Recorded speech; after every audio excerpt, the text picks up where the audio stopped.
I've been an investment banker for the last 6 years, and every single year I get the same questions. Is now a bad time to break into finance? Is it harder than before? And what skills should I even be learning?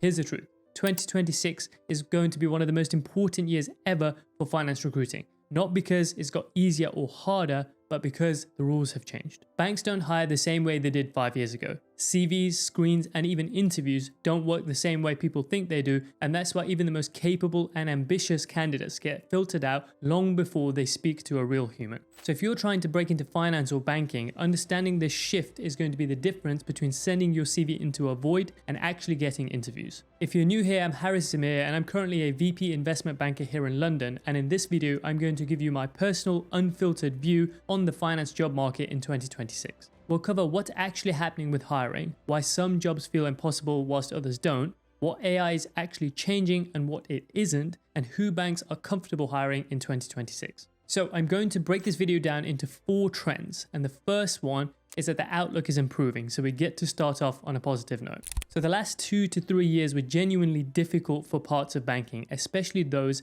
that are tied to deal activity. So let's look at what actually happened. Post 2021, i.e. the tail end of COVID-19, inflation and therefore rates rose quickly, faster than they had at any time in recent history. And at the same time, we saw uncertainty spike across the globe. So we saw wars break out in the likes of Russia, Ukraine, we saw cost of living crises, and none of this was good for deal making. Buyers became more hesitant because of volatility, higher rates meant more expensive debt, which means more expensive acquisitions, and therefore led to a slowdown in the M&A market, delays in private equity sponsor exits, and generally speaking, delays in discretionary deals. And this is brought to life from this snip from Bain's Global M&A report in 2023. So it says here that the year of 2022 was a tale of two halves. After a blockbuster year for M&A in 2021, which was during COVID-19, the first 5 months of 2022 reflected continued strong deal-making activity. That was due to pent-up demand, essentially, or a pre-built pipeline. But thereafter, there was a big turning point. Interest rate hiked, and after that, there was heightened macroeconomic uncertainty, and this put a chill on the deal market. So mega deals greater than $10 billion went on pause altogether, deal multiples tempered, and there was a correction, and overall annual M&A deal value fell to 3.8 trillion. Now the key point here is when M&A and deal volume dries up, this impacts investment banking, and we're going to talk about this shortly, but overall, if investment banking is impacted, so is investment banking hiring. Now this is not a structural failure, this is just how the cycle works, and we'll see more on this shortly, but ultimately investment banking is event and fee driven and is linked to the economy and therefore is described as cyclical. Now let's pause here and outline a key distinction. When people describe the banking market, they think it's just one market, i.e. investment banking, but it's not. Investment banking is event driven, and by events we mean M&A as we were just discussing, and capital raises, i.e. debt and equity raises. And investment banks only really earn income via fees when these actual events occur. So if the economy slows down and deals dry up, so does investment banking revenue.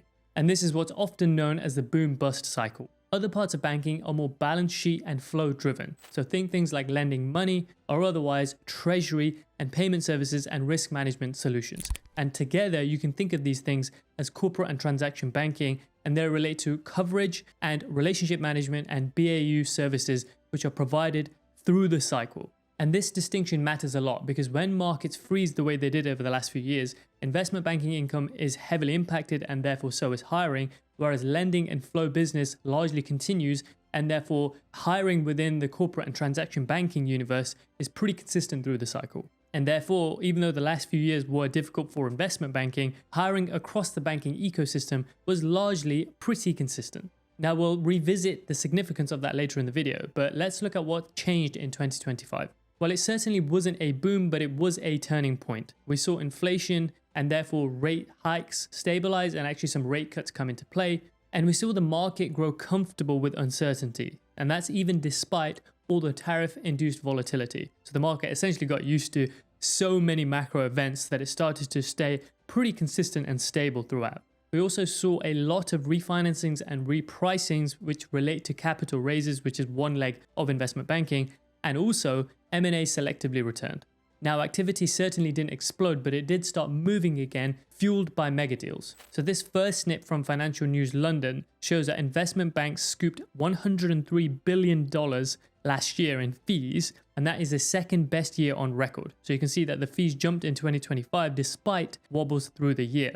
However, in this snip from Reuters, you can see that Goldman Sachs led a $1.8 trillion market in M&A deals, and this was largely fueled by mega deals. So if you look at the bottom two sentences, it says the rise of the $10 billion deal, of which there were 68 last year, totaling $1.5 trillion, more than double the year prior, i.e. 2024. And that's what helped Goldman secure the #1 ranking, but also helped the M&A volume in terms of value. However, there is still volume to be caught up. So there's still deals that have not come to market, which are expected to come in 2026 or beyond. So that segues me nicely into 2026 and why it looks different. Essentially, there is a lot more optimism around 2026. And this is essentially driven by three forces: inflation and rate stabilization with more cuts expected, the fact that PE funds actually need to exit their investments. So the typical investment horizon for private equity funds is 3 to 7 years. Most private equity funds have been holding their assets for a lot longer than they would like, waiting for the market to recover. But eventually they have to return capital to investors, and there's a few different ways they can do this, but ultimately selling the asset is one way. So we do expect them to come back to market. Thirdly, the IPO market still remains weak, and an IPO is one possible exit strategy for private equity funds. But if that market is weak, then they've got to sell it to someone else, either to another private equity fund or to a corporate. But ultimately, this is all M&A, and this benefits investment banks. Now, this is brought together in this interview with a senior Goldman banker. So you can see he describes the pipeline as full, and he says the macro indicia are there, so interest rates are coming down, which makes it easier for private equity clients to do deals and make their targeted returns. We won't go into that. There is a lot of cash on balance sheet, so people have money to deploy. The IPO market is still not as robust as we would like, as we discussed, which means M&A for exits, and also a friendly regulatory environment. This is in the US, but largely speaking, most economies and markets are conducive to M&A, and therefore this collectively means that we do expect deals to start happening, and therefore there will be M&A linked fees and financing, and typically that means IB hiring follows thereafter. However, the one thing to call out is there is typically always a lag, because banks want to wait and see to see that this actually crystallizes, and thereafter they hire. So hiring will follow a bit of a lag. And this actually leads me on to the second trend, which is that hiring will be selective.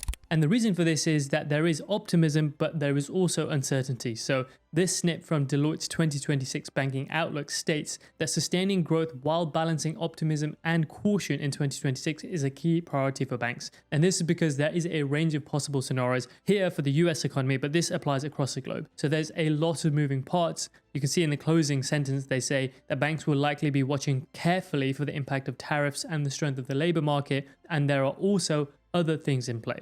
And therefore banks are not hiring for hiring's sake. They still have to balance risk, profitability, and therefore will scrutinize every single seat. And you can see here, this is brought to life in this snip from the Financial News London. So European investment bank bosses stay cautious on hiring even as 2026 boom predicted. So while some are eyeing recruiting sprees and have increased ambitions, others and most are actually staying selective. And the reality is that some pockets will benefit more than others. So this snip from Selby Jennings, which is a top IB recruiter, looks at what changed in IB in 2025 and how it impacted hiring. So we can see in the first paragraph, it describes uneven hiring trends across the IB space in M&A. Activity was dampened by political uncertainty and tariffs, as we discussed, and this particularly impacted consumer and industrial sectors. So these did not fare well over the historic period. But in the second paragraph, we can see that momentum picked up in the second half of 25. Hiring appetite grew across London, the Nordics, and Germany. So you can see geography has an impact here, and also particularly within TMT and healthcare. So these are different sectors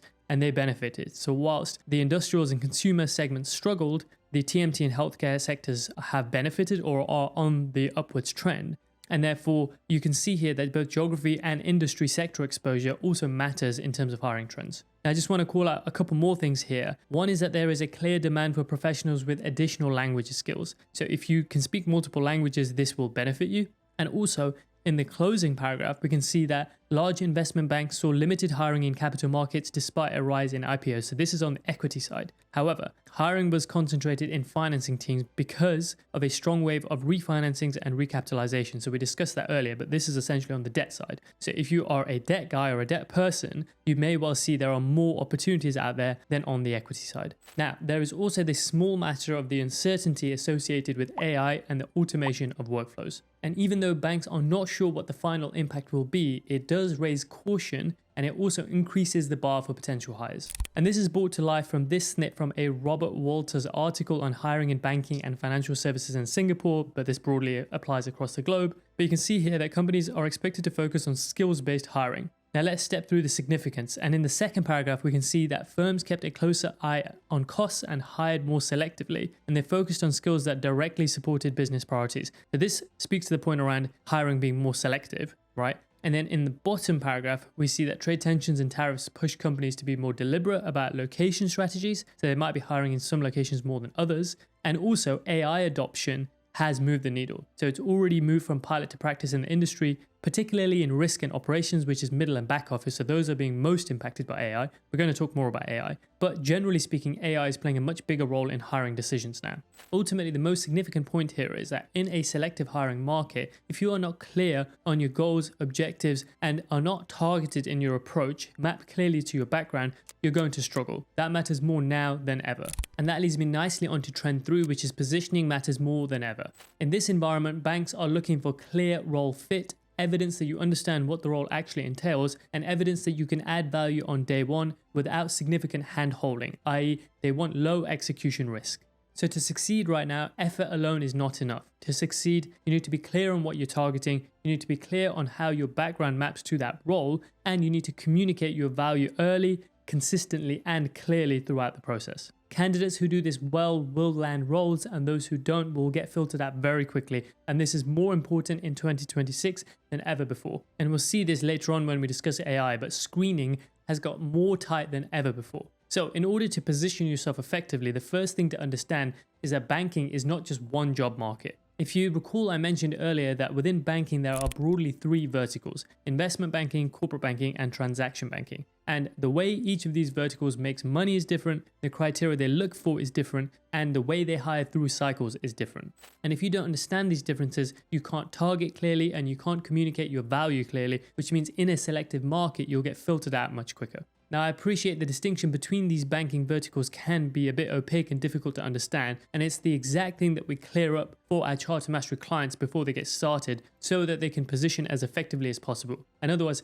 if you're keen on seeing a video on the distinction between these, drop a comment below. But to conclude on what you should actually be doing right now to maximize your positioning, the first thing to do is understand what the job actually entails. And that's not from just guesswork or reading forums, but you need to actually speak to people and read job descriptions and extract the real selection criteria. Then you need to map your existing skills, experience, and background in general to these selection criteria and emphasize where the overlap is the strongest. The clearer this mapping is, the lower the perceived risk for the hirer and therefore the highest chance of success. Now, hopefully this helps. I know it's not the easiest thing to do, and that's why, as I said, this is exactly the kind of thing we help our clients at Charter Mastery with. And that moves me on nicely to the final trend, which is that core skills and AI fluency are going to win in 2026.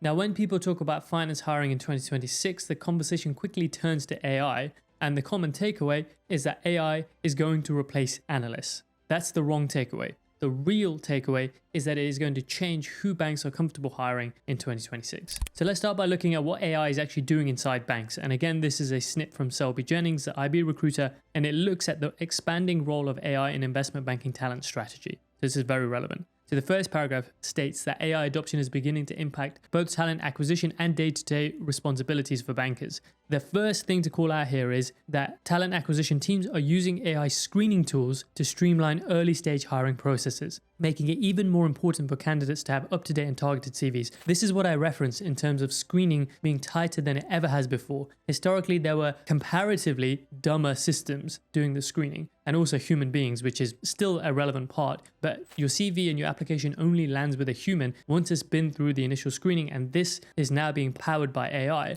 And therefore, you really need to refine that positioning and targeting to make sure you pass that screening and get to that next level.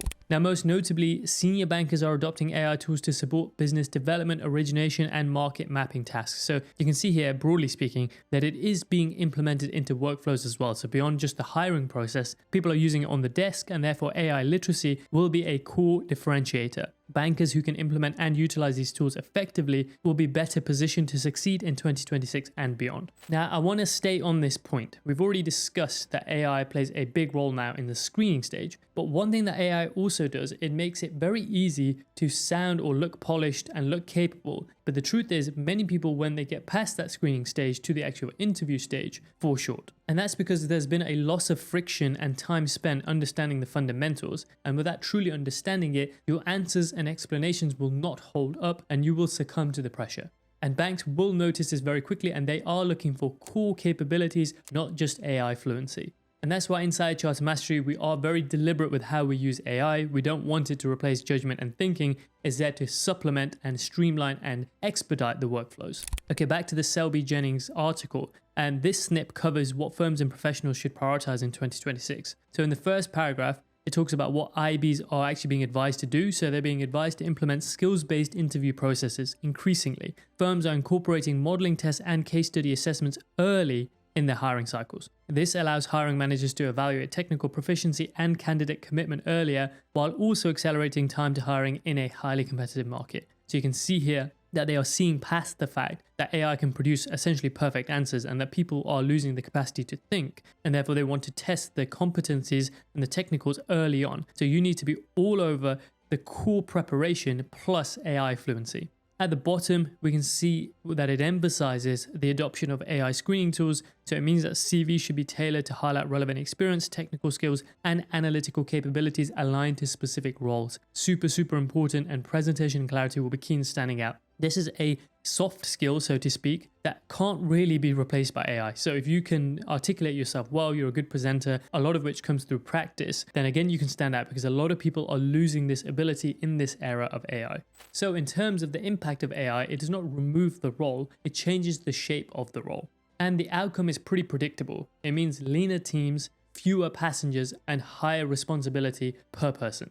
So to summarize the trends in 2026, we expect the outlook to improve, hiring will remain selective, and therefore positioning is more important than ever, and AI is raising expectations. Ultimately, this is a hard market without strategy and preparation, but a fair market with one. Now, if you want to understand how this specifically applies to you, I work personally one-to-one with a small number of people who are serious about breaking into finance or investment banking in 2026. And the focus is not generic advice, it is building a clear and realistic plan centered on your background. And the first step for that is a strategy call. On that call, we'll look at your CV, background, and your target roles, and then we'll discuss which of those target roles you map to best and build a personalized plan centered on that and give you clear direction on what to focus on next. So if you're serious about landing a finance or banking role in 2026, click the link below to book your strategy call. And otherwise, hopefully you found this video useful. If you did, then you'll enjoy the next one. I'll see you there.